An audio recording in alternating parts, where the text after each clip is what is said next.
we have the opportunity to really be special and different.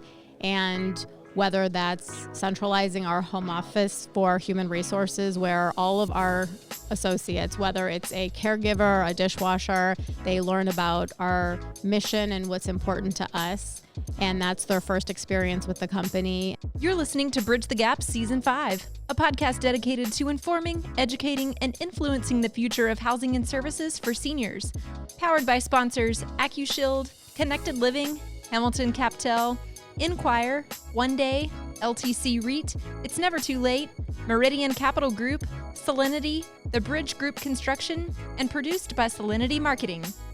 Welcome to Bridge the Gap podcast, the senior living podcast with Josh and Lucas in DC, continuing our thought leadership discussions here at the NIC conference. We want to welcome a very special guest, Susie Finley. You're the founder and principal of Ascent Living Communities. Welcome to the show. Thank you. I'm glad to be here.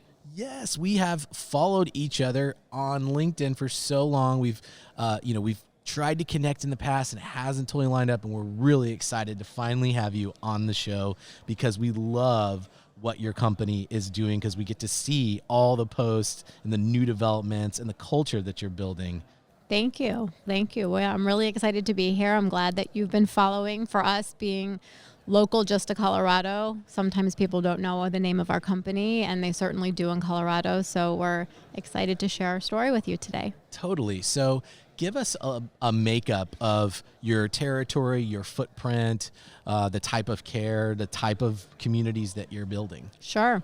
So my husband and I own the company, and we're local in Colorado only. We live in Lone Tree area. Our home office is in Centennial.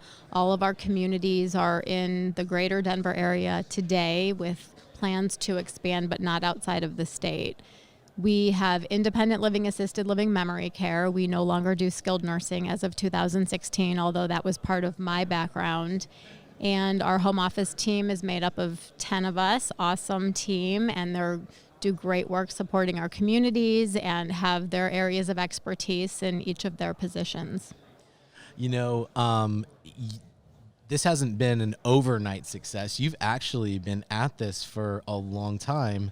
How did you get started in senior living? Why did you get started in senior living? So, interesting question. I thought when I went to Ohio State and thought I was going to follow in my mom's footsteps of being a school psychologist for children with developmental disabilities, and had the great opportunity my freshman year to do a internship at a school, and it just didn't resonate with me. And I started taking gerontology classes, had a professor that I fell in love with. And my senior year, I interned at Carrington of Bexley, which is the original Sunrise in Columbus, Ohio. And I loved it. I worked in every department, but I knew at the end I didn't want to call bingo, and I didn't want to do marketing. I wanted to be in a position where I could affect change. And I was really fortunate right out of college. I was hired by a private owner in Cleveland, where I'm from, Cleveland, Ohio. And I did marketing and outreach for him and ended up getting my NHA license under him at a really young age, which was, I think I was 24 when I got my NHA license. And then moved to Colorado in 2001 and spent 10 years with Brookdale Original ARC, and was an executive director for 15 years up until Tom and he had started this company in 2008. We met in 2010 through a board I was on, and I ended up leaving Brookdale to join him so that we could make this dream a reality for our company.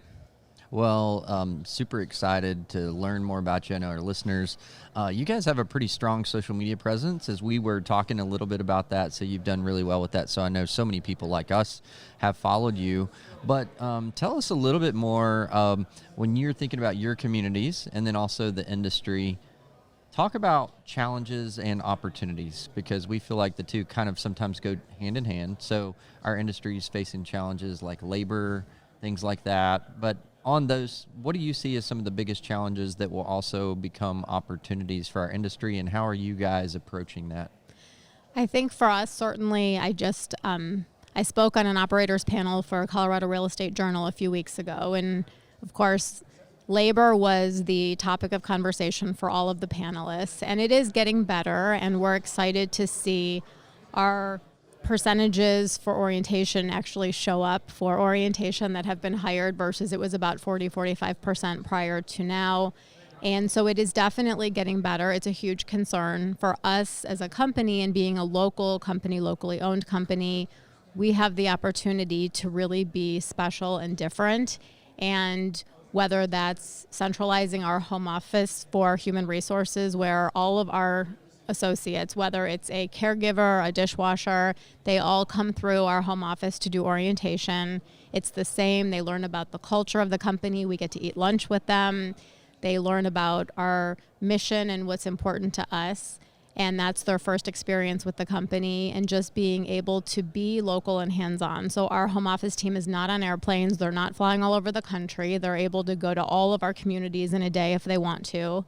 And that makes a big difference to those teams to feel supported and be able to, and you know, just part of that local ownership also is the relationships with residents and families. And we just opened a community in February that was in a market that I operated in back in 2007 to 2013. And now I'm seeing second generation, the adult children whose parents lived with me years ago.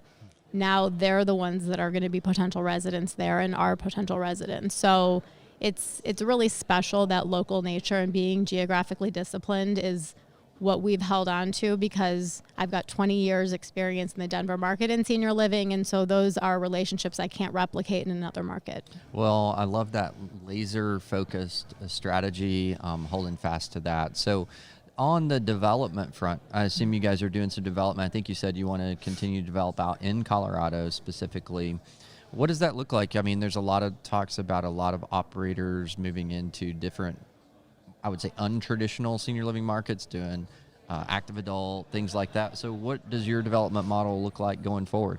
So we just finished a large development that opened in February, 205 units, Hilltop Reserve. And so we're really excited to see that all coming to life and being now several months into the operation.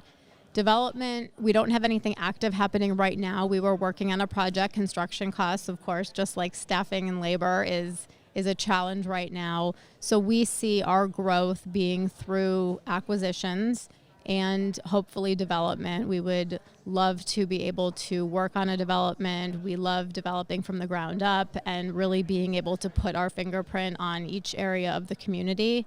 So those are certainly the two areas we're looking at for growth. Again, in Colorado only, not leaving the state.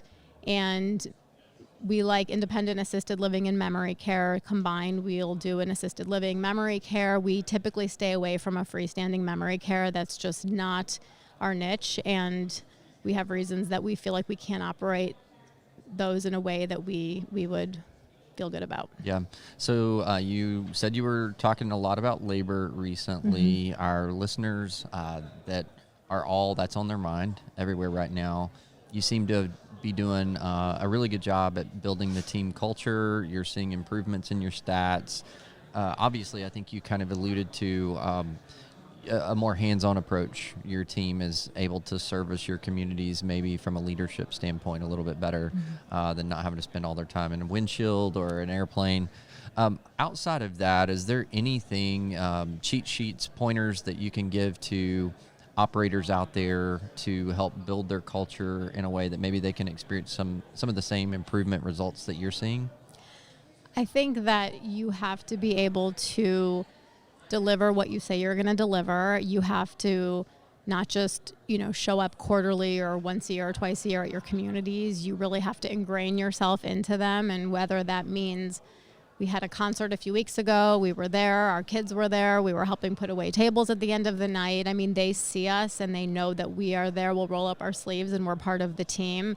And that certainly trickles down to our home office team, having that same culture and knowing that when they're in the communities doing visits, if something comes up and an associate is, let's say, in a time of need, they know to come to us and that we will bend over backwards and do special things to support our team. And nothing is black and white. There's lots of shades of gray in how we operate. And that has led to a long tenure for a lot of our associates. So what is changing in the labor market? Obviously, we hear tons that people are demanding more money. We're having to pay more money and things like that. But are there other things that you have picked up on that you see that are changing as far as what team members, prospective team members, are looking for in a prospective senior living community to work? I mean, I think that the days of talking about people being afraid of senior living because of COVID and not wanting to work in that industry anymore, I don't think that that's the case. I would say in my now 25 years in senior living, I would say nurses are the most challenging positions for us right now. We've never seen it this way, where a nurse leaves and doesn't even give a 2-week notice and they just walk out, and they can of course get another job that afternoon. So that's been a big challenge for us. Certainly the minimum wage in Denver has been high. It's been the leader for Colorado, and it's going up again in January. And we try to be very competitive. Even our lowest level associate, which may be a dishwasher position, is not making minimum wage. We always want to ensure that they're over minimum wage so that we can really help them and not have them go work at a fast food restaurant and be able to have an experience in a senior living community. Yeah. So, Lucas, I know you're getting jealous because I'm asking all the questions, but my last question before I pitch it back over. You guys seem to do an amazing job telling your story online, which digital is huge right now. So from a marketing strategy, there's actually a ton of folks that don't do that good. So unveil a little bit of what your marketing strategy is that you think is helping you be successful in telling your story to kind of the new customers that we're serving. Yeah, that's a great question. We had a social media genius who will be, I'm sure, promoting this podcast for us, and she was working for us on a consultant basis, and a little over a year ago joined us on a permanent basis as a full-time home office employee. And she's fabulous and really helps to get our message out there in real time and keeps it fresh. And so whether it's for associates and recognition, and last Friday I took my Labradoodle, who everybody loves. He's our CFO, our Chief Fur Officer, and he came to one of our communities, and our concierge there, Virginia, who loves him, has been asking, she doesn't let me in the door if I don't have him. And so last week, she's sending me selfies of her and the dog, and Christina puts that on social media, and people love that, and it makes them feel good. And we were just actually talking with someone today saying, from a satisfaction standpoint for residents, I mean, everybody knows the resident who calls their adult daughter and says, I sat in my apartment today, there's nothing going on. And really now the adult daughter can be like, Mom, I saw you 4 times on Facebook in a cooking class, at an entertainer, and playing bingo. And so it's been really good because families love to watch that. They love to see their loved ones participating and online. And it just, again, it shows what's happening in our communities, and we have to keep it fresh for sure and exciting. Well, my high-level takeaway from what you just said is you all have been very intentional at investing in team members that are highly professional to tell the great stuff that you're doing. And me and Lucas, we say this all the time. Almost every operator that we talk to has amazing things going on in their community, but so often not an intentionality to be able to share that in the relevant platforms that how people are gleaning information today. So what an awesome little treat. I know, Lucas, we're going to want to connect this crew to all of our audience on the podcast, the platform, social medias. If they're not already following you, hopefully they will be after today. Thank you. Yeah, totally, Susie. We love hearing your story, you and your husband, and we love entrepreneurs. And I think a lot of people may not realize how entrepreneurial the senior living industry is. It's been quite a journey, and it is a very challenging journey. You have got to be all in, right? Because it's way more complicated. It's not just real estate. Does that resonate? Oh, absolutely. Very much all in. And for us, being a married couple who owns this company, there's not a lot of delineation between the work day and the personal day. And, we have to have that balance in order to not kill each other, I think. But clearly we're both very passionate about what we do and our communities, and we live and breathe it. And we love to bring our kids in and incorporate them into the community. Clearly, our dog's on our website, so it's very personal for us. Absolutely. Well, I have been always very vocal about my passion for this industry has really been driven by the people that I meet, like you, Susie. So wonderful story, wonderful time together here at Nick. We know you're very busy. We're going to get you back out to your quote unquote speed dating. I'm sure you've got a lot of meetings, you and your husband. But thank you so much for spending time with us today. Thank you both. It's been great. And for all of our listeners, go to btgvoice.com. You can contact us there. We'll see you on LinkedIn, and you can connect with all of our other content there. Thanks for listening to another great episode of Bridge the Gap. Thanks for listening to Bridge the Gap podcast with Josh and Lucas. Connect with the BTG Network team and use your voice to influence the industry by connecting with us at btgvoice.com.